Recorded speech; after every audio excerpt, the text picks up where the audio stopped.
Hey there. This week's wrap is one for the books. The Madlanga Commission has been serving piping hot tea this week.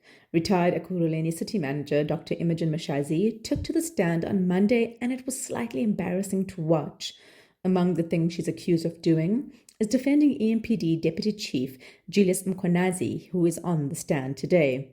He is accused of taking bribes from tenderpreneur Vusi Cat Matlala, registering Matlala's vehicles, equipping them with blue lights, and even hiding a murder. It's scandalous.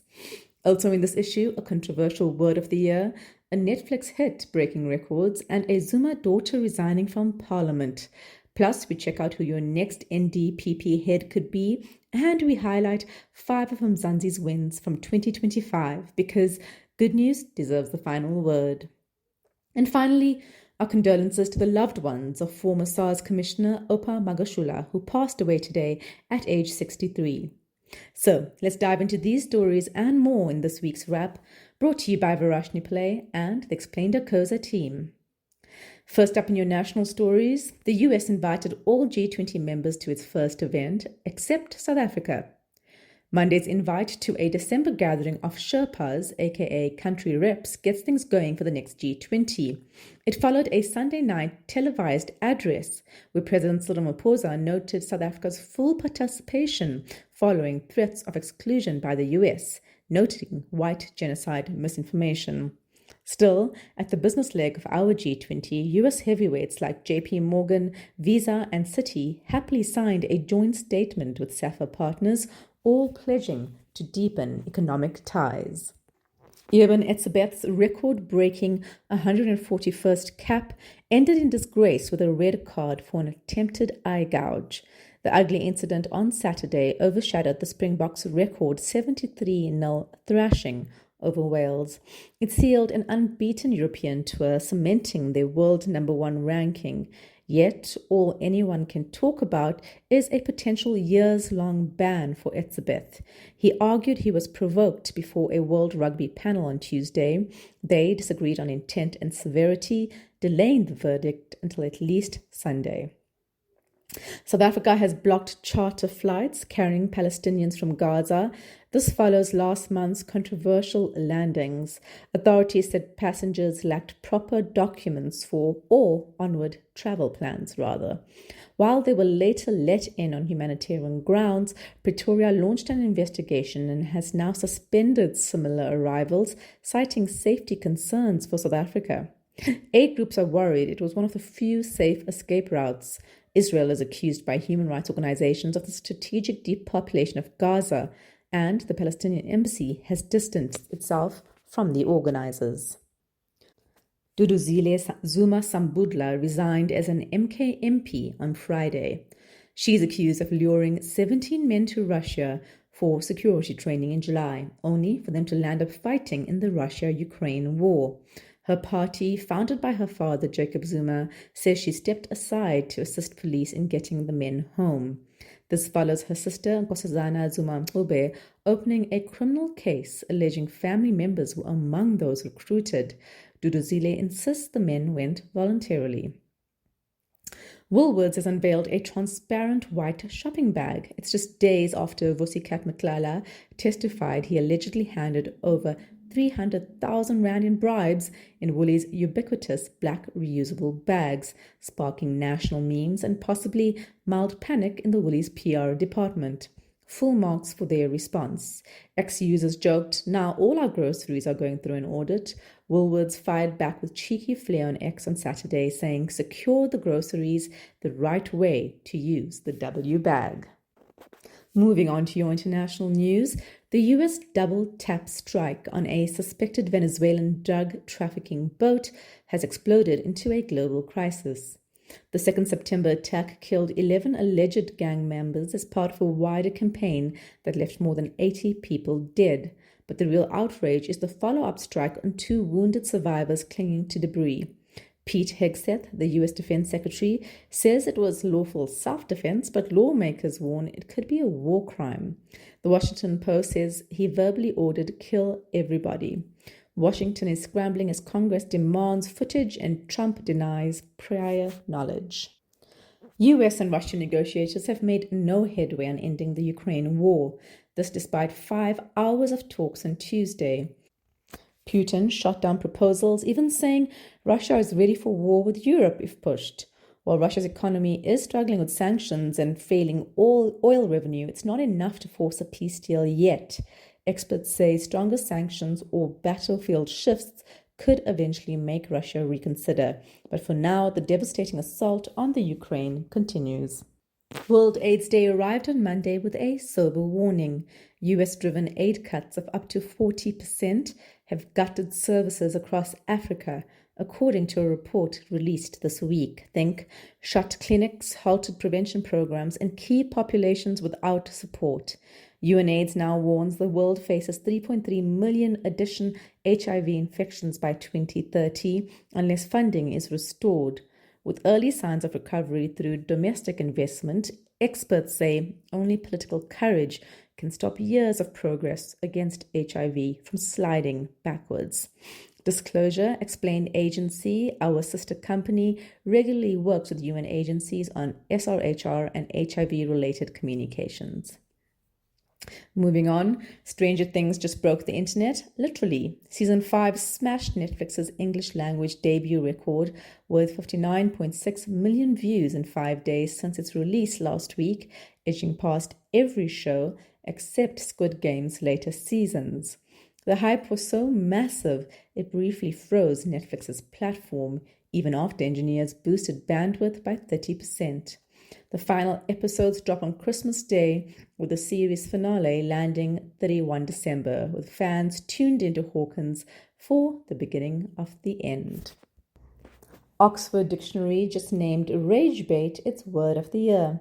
The term for content crafted to wind us up and rack up clicks has tripled in usage in the past 12 months. Coined back in 2002, it's now everyday slang for the internet's favorite sport, posting nonsense just to make people mad. Cambridge went with parasocial, feeling close to someone online who doesn't know you, while Collins crowned vibe coding, meaning styling yourself to project a specific vibe. Gen Alpha slang is taking over.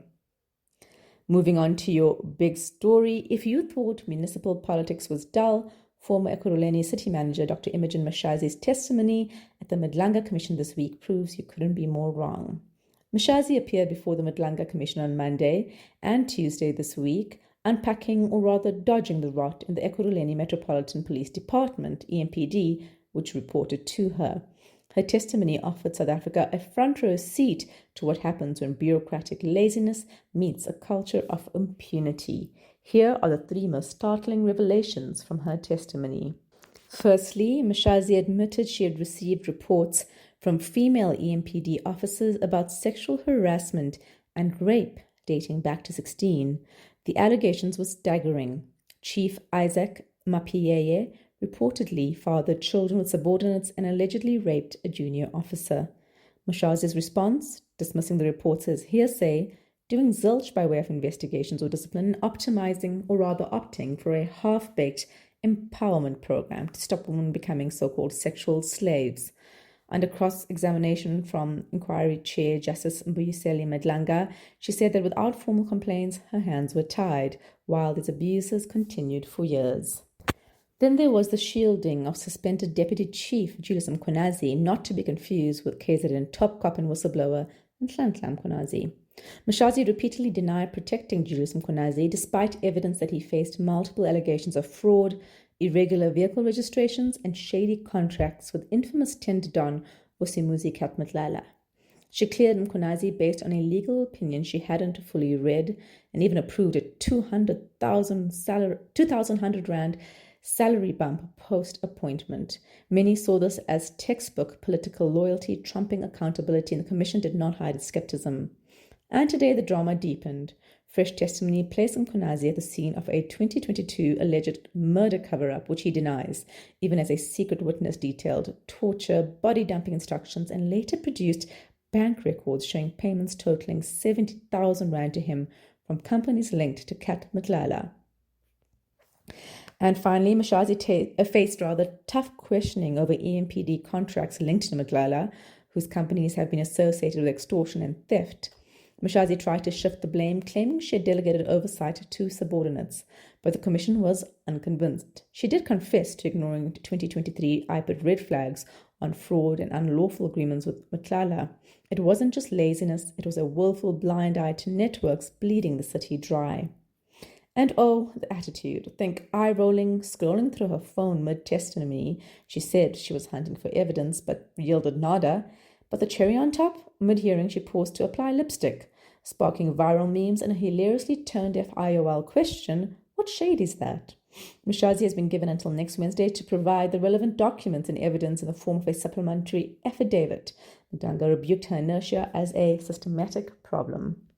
Next up in your long briefs, who will be South Africa's next top prosecutor? South Africa is about to choose its next top prosecutor, and the shortlist is a mix of seasoned corruption fighters, quiet technocrats, and one very controversial former NDPP. With Shamila Batoy retiring in January, the position of National Director of Public Prosecutions, NDPP, is critical, especially as progress on prosecuting state capture scandals remains frustratingly slow. Quick explainer. The NDPP leads the National Prosecuting Authority, the NPA, the body responsible for prosecuting crimes nationwide, from everyday offences to high-profile corruption, organised crime and political graft. A presidential advisory panel shortlisted 6 candidates from 32 nominations. Public submissions are open until Friday and interviews are expected on 10 and 11 December. The panel will then recommend 3 names to the president for consideration. Meet the contenders. First up, Andrea Johnson. She's currently head of the Investigating Directorate Against Corruption, IDAC, a specialized prosecution-led unit within the NPA. She is a former Scorpions prosecutor involved in cases like Jackie Salebi, Brett Kebbel, and Oscar Pistorius.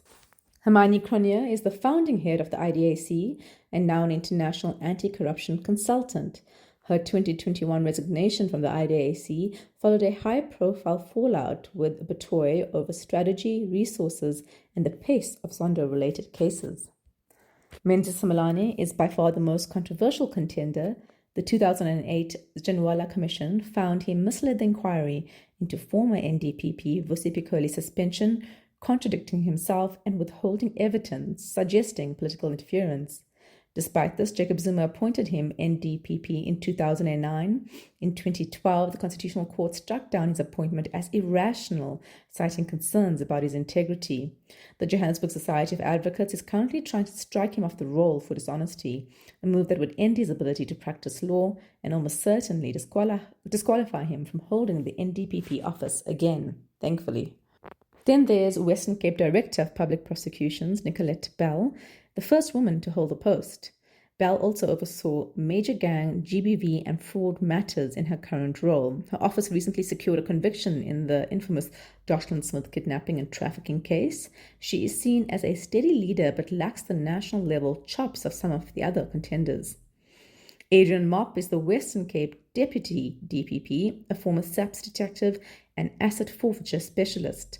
He was part of the Shrindivani honeymoon murder trial team in 2014 and faced criticism after the case collapsed due to weak evidence.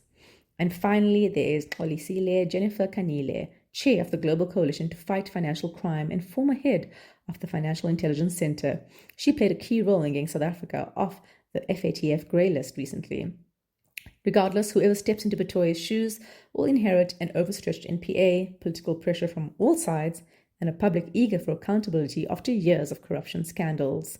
Read our full explainer about this topic on our website at explain.coza. And finally, in your long briefs, 5 big wins for Mzansi in 2025. It's been a tough few years, but every now and then South Africa pulls off a plot twist so wholesome you can almost hear Trevor Noah narrating it. Here are 5 victories that made us collectively say, maybe this country can work.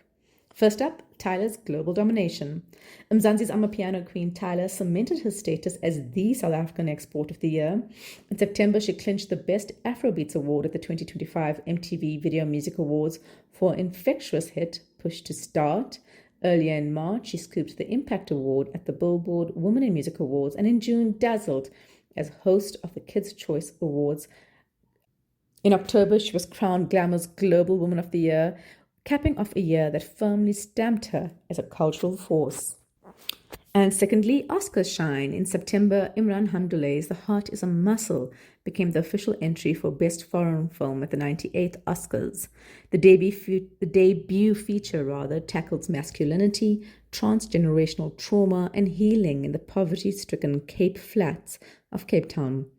Adding to the Oscar fever, The Last Ranger, a harrowing 28-minute isiXhosa short on rhino poaching in the Eastern Cape, secured a nomination for Best Live Action Short Film at the 97th Oscars back in January.